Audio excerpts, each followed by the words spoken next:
Cerita unik on the spot malam ini akan membahas tentang rumah-rumah angker di Indonesia. Diketahui budaya masyarakat Indonesia tak lepas dari berbagai kisah mistis. Salah satunya adalah kisah seputar rumah-rumah yang konon berhantu. Terletak di kawasan Dharma Wangsa, Jakarta Selatan, terdapat rumah Kentang Prapanca yang terkenal dengan kisah horornya. Mendengar namanya saja pasti mungkin sudah tidak asing lagi bagi kita. Rumah Kentang merupakan rumah yang dianggap angker oleh masyarakat. Rumah ini bercirikan memiliki pohon bambu bercat putih. Suasananya sangat sejuk karena banyak pohon. Rumor kisah horor di rumah Kentang adalah cerita tentang seorang anak kecil yang jatuh dalam kuali panas yang berisi kentang. Konon anak ini meninggal dan arwahnya tidak tenang. Rumornya saat malam hari akan tercium bau kentang di sekitar rumah tersebut. Faktanya rumah ini ternyata bukanlah sebuah rumah kosong. Tercatat 6 keluarga mendiami rumah ini, ditambah dengan beberapa supir, pembantu, dan satpam. Ketika diselidiki, menurut seorang satpam, ia tak pernah mencium aroma kentang di rumah ini seperti yang diceritakan. Seorang tukang parkir di dekat rumah ini pun menuturkan hal yang sama dengan satpam tersebut. Kisah seram yang sudah banyak orang tahu adalah rumor belaka yang tidak ada buktinya. Bagi Anda yang belum percaya, Anda mungkin bisa mencoba mendatangi rumah hantu ini.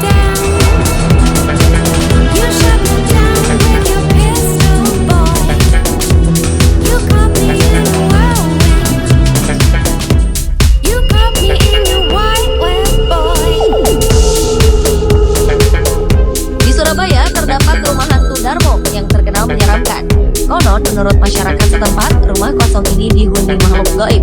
Rumah hantu Darmo ini terletak di Jalan Puncak Permai 2, nomor 26, Suko Manunggal, Surabaya. Dari pengamatan luar saja, rumah hantu Darmo sudah terlihat menyeramkan. Rumah besar ini kondisinya sudah tidak terawat. Atap rumahnya sudah tidak ada, hanya menyisakan pilar-pilar serta tembok. Bagian halaman rumah dan bagian dalam ditumbuhi semak belukar. Kisah dari rumah hantu ini sendiri sudah menyebar hingga pelosok tanah Jawa. Kabarnya rumah elit ini awalnya dihuni oleh sekeluarga. Namun kabarnya lagi, keluarga penghuni rumah ini tenggelam dalam kecelakaan perahu dan semuanya meninggal. Faktanya hingga saat ini baik satpam maupun masyarakat setempat benar-benar tidak mengetahui secara pasti siapa pemilik dan pewaris rumah hantu Darmo ini. Maka tak heran jika bangunan rumah Darmo mulai hancur dan berlumut. Kini, keberadaan rumah hantu Darmo telah menjadi buah bibir paling terkenal bagi pecinta alam gaib di Surabaya. Kini, rumah yang dulunya megah ini secara tak sengaja telah menjadi destinasi wisata horor oleh sebagian orang. Tempat ini justru tidak pernah sepi dari pengunjung.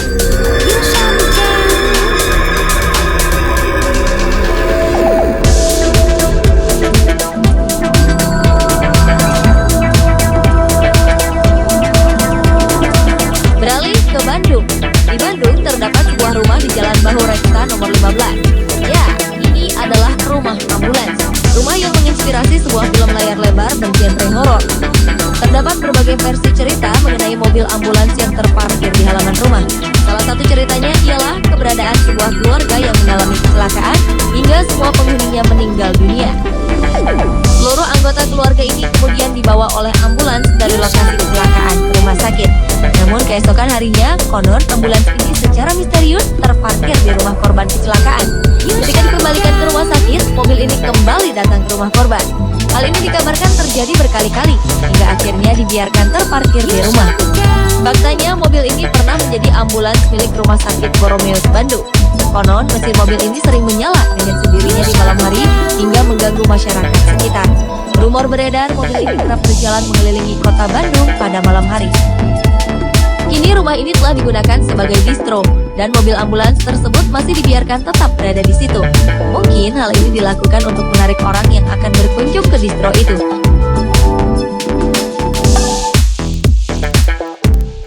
Oke teman-teman, kali ini gue bakal bahas tentang fakta unik Kimi no Na wa. Langsung aja kita. Pertama, terinspirasi dari cerita kuno Jepang. Siapa sangka saat membuat cerita Kimi no Na wa, Makoto Shinkai terinspirasi dari kisah kuno Jepang.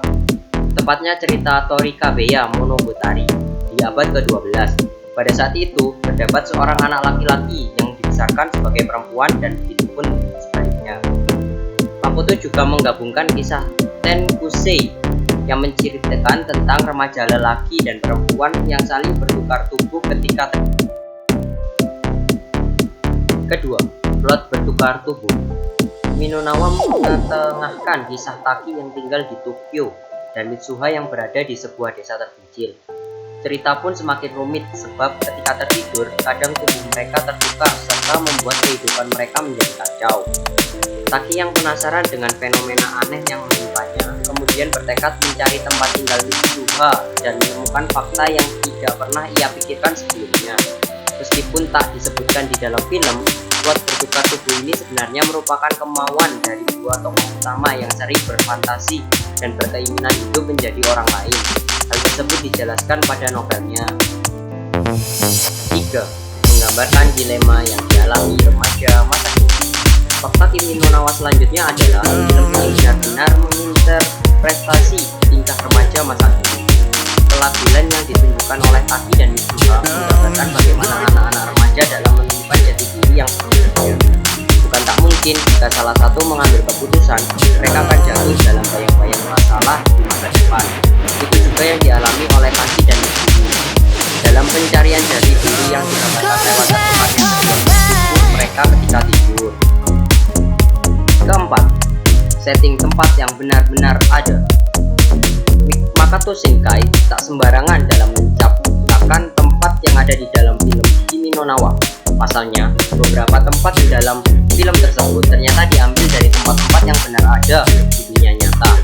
Saja seperti tanjakan yang dilalui oleh Taki atau desa Imotori tempat tinggal Mitsuha.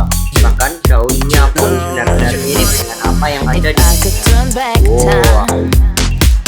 Kelima, tonggak baru industri animasi Jepang. Banyak yang menyebut jika kesuksesan film Kimi no Na wa bakal menggeser film masterpiece Weird Away karya animator legendaris Hayao Miyazaki. Kesuksesan Kimi no Na wa terbukti lewat pendapat yang luar biasa dan beberapa penghargaan seperti terpilih sebagai film animasi terbaik Sitges Film Festival 2016. Sitges sendiri merupakan ajang bergensi untuk festival film yang diadakan di Spanyol. Tak mengherankan jika banyak fans Jepang berharap Kimi no Na wa bisa menjadi tonggak baru industri animasi Jepang seperti yang sudah dilakukan oleh film Spirit Away dulu. Oke, fakta-fakta di atas merupakan fakta yang ditemukan oleh Dunia Punet. Terima kasih Dunia Punet.